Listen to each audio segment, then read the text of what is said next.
स्वागत है आपका विस्तृत एजुकेशन के यूट्यूब चैनल पर। आज हम स्टार्ट करने वाले राजस्थान के भौतिक प्रदेश। नया टॉपिक रहने वाला है राजस्थान ज्योग्राफी का। पिछले वीडियो में हमने देखा था राजस्थान के अवस्थिति विस्तार के बारे में डिटेल में, और साथ ही राजस्थान का सामान्य परिचय देखा था। उसके बाद में हमने पढ़ा था राजस्थान की उसी टॉपिक के अवस्थिति विस्तार के ही कुछ क्वेश्चंस देखे थे, इंपॉर्टेंट क्वेश्चंस। और आज हम नया टॉपिक ले रहे हैं ज्योग्राफी का। उससे पहले एक छोटी सी इन्फॉर्मेशन, अगर आप सीईटी एग्जाम की तैयारी कर रहे हैं या फिर रीट मुख्य परीक्षा की तैयारी कर रहे हैं तो आप हमारे टेलीग्राम चैनल से जुड़ सकते हैं और व्हाट्सएप ग्रुप से जुड़ सकते हैं। उसके लिंक आपको डिस्क्रिप्शन बॉक्स में, लिंक पर जाकर आप चैनल को ज्वाइन कर सकते हैं। आज की वीडियो को स्टार्ट करते हैं। आज हमारा टॉपिक है राजस्थान के भौतिक प्रदेश। नया टॉपिक है और जिससे भी राजस्थान की ज्योग्राफी पहली बार पढ़ रहा है उसके लिए काफ़ी ईजी रहने वाला है। तो हम इसमें क्या पढ़ेंगे, पेंजिया पैंथालासा क्या होता है उसके बारे में, और उसके बाद हम मरुस्थलीय प्रदेश, अरावली, मैदानी प्रदेश राजस्थान के और मैदानी भाग राजस्थान का और पठारी क्षेत्र, इन सब के बारे में पढ़ेंगे। तो स्टार्ट करते हैं वीडियो को। राजस्थान के भौतिक प्रदेश की सर्वप्रथम तो हम पृष्ठभूमि देखते हैं कि इसको कितने भागों में बांटा गया है। आप और हम सभी अगर जिसे सामान्य रूप से पता है राजस्थान की ज्योग्राफी के बारे में, तो हमें पता है कि 4 भाग है राजस्थान के। अगर भौतिक प्रदेश के आधार पर देखें तो कौन से, मरुस्थल, अरावली, पठार और मैदान। लेकिन कई बार क्वेश्चन आता है कि BC Mishra, professor BC Mishra के अनुसार राजस्थान को के भौतिक प्रदेश को कितने भागों में बांटा गया है, तो 7 भागों में बांटा गया है। किसके अनुसार? बीसी मिश्रा के अनुसार। कई बार क्वेश्चन उल्टा कर दिया जाता है और पूछ लिया जाता है कि राजस्थान के भौतिक प्रदेश को 7 भागों में किसने बांटा है, तो बीसी मिश्रा ने हमारा आंसर होगा। और यहाँ पर पुस्तक का नाम, इनकी पुस्तक का नाम भी क्या था? राजस्थान का भूगोल, यही इनकी पुस्तक का नाम था। और इसमें इन्होंने 7 भागों में बांटा था। 7 भाग कौन से वो देख लेते हैं। 2 तो मरुस्थल के ही भाग है, जिसको 2 भागों में बांट दिया। मरुस्थल को एक तो शुष्क कर दिया और दूसरा अर्धशुष्क प्रदेश कर दिया। आगे जब हम मरुस्थल वाला टॉपिक पढ़ेंगे तो उसमें मरुस्थल में हम देखेंगे मरुस्थल के 2 भाग है। एक शुष्क क्षेत्र है जो कि प्योर तरीके से मरुस्थल है, और दूसरा एक अर्धशुष्क भाग है जहाँ पर 25 से 50 सेंटीमीटर के बीच वर्षा होती है और थोड़ा बहुत हरा भरा क्षेत्र है, नहरी क्षेत्र है। फिर उसके बाद में हम देखते हैं नहरी क्षेत्र। तीसरा ये भी नहरी क्षेत्र अर्धशुष्क का ही एक भाग हो जाएगा। IGNP, गंग नहर, इन सभी नहरों से सिंचित जो क्षेत्र होंगे वो क्षेत्र भी नहरी क्षेत्र में आ जाएगा। नेक्स्ट है अरावली प्रदेश, ये पर्वतीय क्षेत्र हो गया हमारा। पूर्वी कृषि औद्योगिक प्रदेश, ये कौन सा क्षेत्र हो गया? गंगा तुल्य मैदान जहाँ पर पाई जाएंगे नदियों द्वारा सिंचित क्षेत्र, वो हो गया। फिर है छठा वाला क्षेत्र हमारा दक्षिण पूर्वी कृषि प्रदेश। दक्षिण पूर्वी कृषि प्रदेश आएगी पठारी क्षेत्र, काली मिट्टी पाई जाती है, कपास की खेती की जाती है, वो वाला क्षेत्र। और 7वां क्षेत्र है हमारा चंबल बीहड़ प्रदेश। चंबल नदी द्वारा जो बीहड़ क्षेत्र बने हुए हैं वो वाला क्षेत्र हो गया ये। तो इस तरह से 7 क्षेत्रों में या 7 भागों में किसने बांटा है राजस्थान के भौतिक प्रदेश को? बीसी मिश्रा ने। नेक्स्ट स्लाइड देखते हैं अब हम। जलवायु व उच्चावच के आधार पर, जलवायु व उच्चावच के आधार पर हम सब जानते हैं कितने भागों में बांटा गया राजस्थान को? 4 भागों में बांटा गया। एक तो मरुस्थल हो गया हमारा, ये पूरा क्षेत्र मरुस्थल। फिर ये बीच का जो क्षेत्र हो गया वो अरावली क्षेत्र, और अरावली के बाद में यहाँ पर मैदानी क्षेत्र, और ये हमारा पूरा पठारी क्षेत्र। तो इस तरह से मैप से याद रखना है। मैप को याद करना बहुत जरूरी है। अगर आप राजस्थान ज्योग्राफी पढ़ रहे हैं तो बार बार कहने की जरूरत ही नहीं है इस बारे में। अब हम कई बार पढ़ते हैं पेंजिया और पैंथालासा। क्या होता है पेंजिया और पैंथालासा? हम सबने सुना हुआ है, बचपन से पढ़ते आ रहे हैं छोटी क्लासेस से, कि पृथ्वी एक आग का गोला था जो बाद में धीरे धीरे ठंडा होता है। तो बाद में धीरे धीरे ठंडा होकर द्रव और तरल अवस्था में आता है, और बीच में जब ये पूरा स्थलीय क्षेत्र था, वो आज के मैप में देखते हैं हम, वर्ल्ड के मैप में तो 7 महाद्वीप अलग अलग बिखरे हुए हैं, बीच में टुकड़े टुकड़े में बटे हुए हैं। लेकिन पहले ये सारे स्थलीय भाग एक साथ में जुड़े हुए थे। जो जुड़ा हुआ भाग था स्थलीय भाग, उसे कहा जाता था पेंजिया, और बाकी का जो ये तरल भाग था उसे क्या कहा जाता था? पैंथालासा। कहा जाता है कि पेंजिया 29% भाग पर था और बाकी के 71% भाग पर पृथ्वी पर क्या था? उस समय पानी था, यानी कि जल था। तो पैंथालासा कितने प्रतिशत क्षेत्रफल में था? तो 71%, और पेंजिया था 29% क्षेत्र में, यानी कि स्थलीय भाग कितना था पृथ्वी का? 29%। और पेंजिया महाद्वीप फिर बाद में 2 टुकड़ों में बढ़ता है, बीच में से 2 भागों में बढ़ता है। तो एक भाग तो उत्तर की तरफ चला जाता है और दूसरा भाग दक्षिण की तरफ। बीच में 2 भाग, यानी कि 2 भाग के टुकड़े होंगे, तो बीच में दरार जैसा चीज होगी, तो दरार नुमा चीज, या फिर ये जो छोटा सा एक गलियारा जैसा बन जाता है, तो वो वहां पर क्या हो जाता है? पानी, यानी कि पानी प्रवेश कर जाएगा यहाँ पर समुद्र का, और यहाँ पर क्या बन जाएगा? एक टेथिस सागर। क्या बन गया? टेथिस सागर। तो ये 2 भागों में बढ़ गया, एक उत्तरी भाग और एक दक्षिणी भाग, और बीच में क्या गया? टेथिस सागर। उत्तरी भाग को कहा गया लॉरेंटिया या फिर अंगारा लैंड, और दक्षिणी भाग को कहा गया गोंडवाना लैंड। उत्तरी भाग तो अंगारा लैंड हो गया और दक्षिणी भाग हो गया गोंडवाना लैंड। गोंडवाना लैंड। ये सब हम क्यों पढ़ रहे हैं, क्योंकि आगे आएगा मरुस्थल किस भाग, कौन सा किस क्षेत्र का भाग है, तैतीस सागर का, अंगारा लैंड का या फिर गोंडवाना लैंड का। तो हमारा जो मरुस्थल है वो किसका अवशेष माना जाता है, तैतीस सागर का अवशेष माना जाता है। म से आएगा मरुस्थल और म से ही आएगा मैदान। मरुस्थल और मैदान दोनों ही किसके अवशेष माने गए हैं, तैतीस सागर के अवशेष, तैतीस सागर के अवशेष। और प से होता है पठार और प से होता है पर्वत। पर्वत यानी कि अरावली पर्वतमाला और पठार यानी कि हाड़ौती का पठार क्षेत्र। प से ये जो दोनों है वो कहाँ के किसके अवशेष होंगे, ये दोनों स्थलीय क्षेत्र गोंडवाना लैंड के अवशेष होंगे। कहाँ के, गोंडवाना लैंड के अवशेष। अंगारा लैंड का राजस्थान में कोई अवशेष नहीं प्राप्त हुआ है, तो मरुस्थल और मैदान तैतीस सागर के अवशेष और पठार और पर्वत कहाँ के, गोंडवाना लैंड के अवशेष। फिर आता है कि भौतिक प्रदेश मुख्य रूप से चार भागों में बांटा गया है। पश्चिमी मरुस्थलीय प्रदेश, ये बार बार आपको टॉपिक आगे जितनी भी स्लाइड्स हम देखेंगे, ये जो पूरा टॉपिक देखेंगे भौतिक प्रदेश, मेन तो यही सारी टॉप पॉइंट्स आएंगे। कौन कौन से, पश्चिमी मरुस्थलीय प्रदेश राजस्थान का, अरावली पर्वतीय प्रदेश जो कि मध्य में दक्षिण पश्चिम से लेकर उत्तर पूर्व की ओर तक विस्तृत है। फिर पूर्वी मैदानी प्रदेश जिसमें जयपुर और जयपुर के आसपास के सभी जिले आ जाएंगे। और कोटा, बूंदी, बारा, झालावाड़, हाड़ौती जो क्षेत्र है वो पूरा दक्षिण पूर्वी पठारी प्रदेश में आएगा। ठीक है, इस तरह से मैप अपने दिमाग में रखना है। फिर यहाँ पर एक ये चार्ट है और इस चार्ट को आपको मोस्ट इंपोर्टेंट टिक करना है और बाय हार्ट याद करना है। इसमें क्या दे रखा है, प्रदेश दे रखे हैं, यानी कि कितना प्रतिशत क्षेत्रफल पर ये सभी जो भाग हमने चार पढ़े हैं, मरुस्थलीय क्षेत्र, अरावली क्षेत्र, मैदानी भाग और पठारी भाग, कितने कितने क्षेत्रफल पर है, इनका स्वरूप कितना प्रतिशत है राजस्थान में, और जनसंख्या यहाँ पर कितनी निवास करती है, कितने प्रतिशत जनसंख्या इस क्षेत्र में निवास करती है। फर्स्ट है मरुस्थलीय क्षेत्र। राजस्थान का अगर हम मैप देखते हैं तो सभी बड़े बड़े जो क्षेत्रफल के जो जिले हैं वे सभी मरुस्थलीय क्षेत्र में आते हैं। तो इसका जो क्षेत्रफल होगा वो भी सर्वाधिक होगा, 61.11%।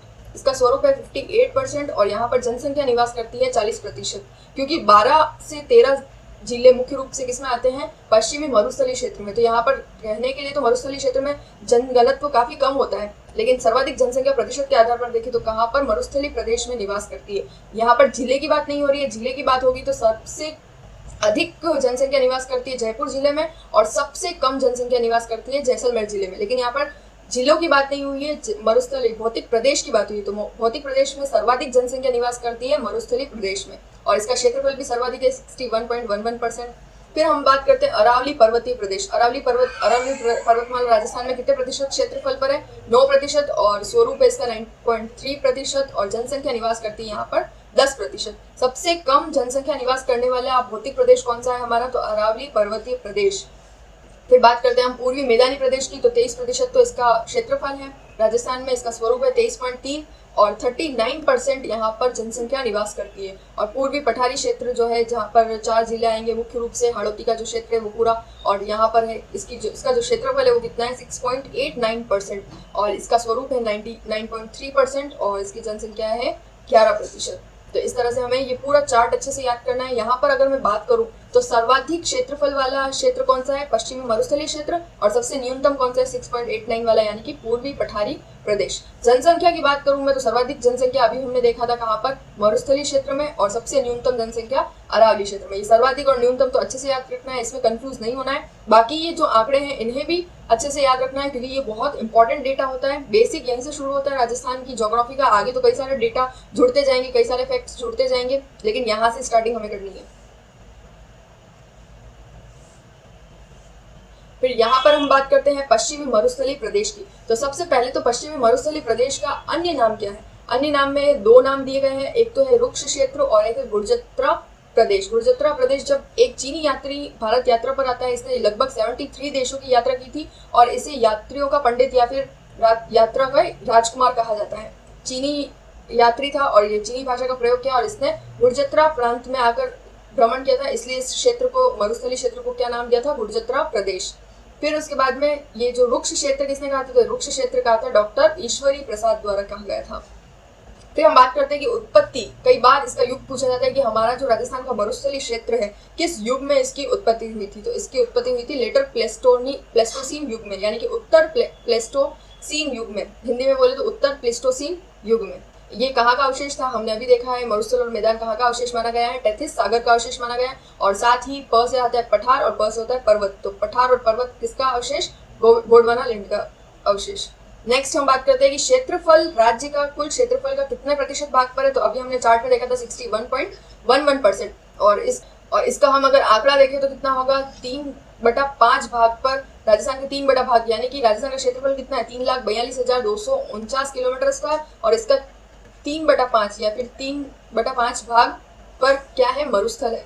फिर है राजस्थान का सबसे बड़ा भौतिक प्रदेश जहां पर 40% जनसंख्या निवास करती है। क्षेत्रफल भी सर्वाधिक है राजस्थान के भौतिक प्रदेशों में से, और राजस्थान के भौतिक प्रदेश में इस भाग में सर्वाधिक जनसंख्या भी निवास करती है। कितनी, 40%। कुल कितने जिले हैं, लगभग 12 जिले हैं। कौन कौन से जिले वो हम आगे देखते हैं। एक ट्रिक है जिसके माध्यम से हम याद रख सकते हैं कि पश्चिमी मरुस्थलीय क्षेत्र में कौन कौन से जिले होंगे। फिर है जलवायु के आधार पर इसको 2 भागों में बांटा गया है। एक भाग जहां पर 20 से 25 सेंटीमीटर के बीच वर्षा होती है, और दूसरा भाग है जहां पर 25 से 50 सेंटीमीटर के बीच वर्षा होती है। 20 से 25 यानी कि बिल्कुल कम, नगण्य वर्षा होती है। लगभग पूरे साल में 5 से 7 दिन मुश्किल से वर्षा होती है। वो क्षेत्र शुष्क क्षेत्रों का, बिल्कुल शुष्क रेतीला मरुस्थल। और 25 से 50 सेंटीमीटर के बीच वर्षा वाला क्षेत्र क्या कहलाएगा, अर्धशुष्क प्रदेश। मिट्टी यहाँ पर कैसी होगी, रेतीली बलुई मिट्टी होगी। इसकी मिट्टी के जो कण होंगे वो बड़े बड़े आकार के होंगे। जैसे पानी डालेंगे पानी सोख लेगी और बिल्कुल भी गीली नहीं होगी मिट्टी। तो यहाँ पर कौन सी मृदा, रेतीली बलुई मृदा पाई जाएगी। ये रही हमारी ट्रिक। यहाँ पर पश्चिमी रेगिस्तान के अंतर्गत आने वाले राजस्थान के जिले हैं कौन से, 12 जिले हैं। 12 जिले में हमारे गजोधर सिंह के बाबूजी पान पर चूना लगाते हैं। हमारे गजोधर सिंह है जिनके बाबूजी पान पर चूना लगाते हैं। ह से हनुमानगढ़, ग से गंगानगर, जोध से जोधपुर, सी से सिक्कर, फिर के से कुछ भी नहीं है यहाँ पर, बा से बाड़मेर, ब से बीकानेर, जी से 3 जिले हमारे कौन से, जैसलमेर, जालोर और झुंझुनू। जी से 3 जिले हमारे, जैसलमेर, जालोर और झुंझुनू।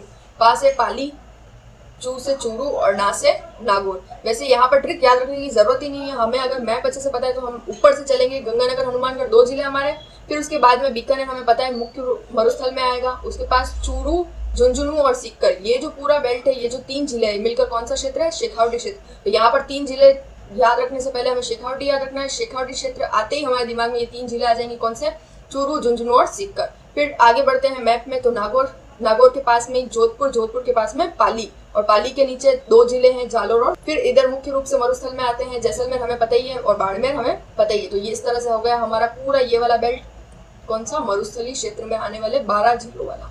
तो इधर के सारे पश्चिमी क्षेत्र के जितने भी जिले हैं वो सारे कौन से हो जाएंगे, हमारे मरुस्थलीय क्षेत्र के जिले। अगर आपको ट्रिक याद रखनी है तो आपके पास ट्रिक भी है, और अगर आपको मैप से याद होता है तो वो और भी ज्यादा अच्छा होगा, ट्रिक से भी बेटर होगा। तो आप मैप से याद रखिए, अदरवाइज आपके पास में ट्रिक का ऑप्शन भी है। फिर इसके एक वैज्ञानिक डॉक्टर कृष्णन के अनुसार रेगिस्तान का प्रसार 5 जिलों में और हो चुका है वर्तमान में। कौन कौन से जिले, जयपुर, अलवर, अजमेर, सिरोही और राजसमंद। यानी कि जो मरुस्थल है वो पूर्व दिशा में बढ़ता जा रहा है। मरुस्थल का प्रसार राजस्थान में बढ़ता जा रहा है। तो इस प्रसार को रोकने के लिए कुछ कई सारे उपाय भी बताए गए हैं। उन सब के बारे में हम आगे मरुस्थल की जो समस्याएं पढ़ेंगे उसमें देखेंगे, उसका निवारण क्या होता है वो देखेंगे। लेकिन यहाँ पर हमें बस इतना याद रखना है कि डॉक्टर कृष्णन के अनुसार राजस्थान के मरुस्थल का विस्तार 5 और नए जिलों में हो चुका है। कौन कौन से जिले, जयपुर, अलवर, अजमेर, सिरोही और राजसमंद। यहाँ पर सिरोही नहीं आएगा।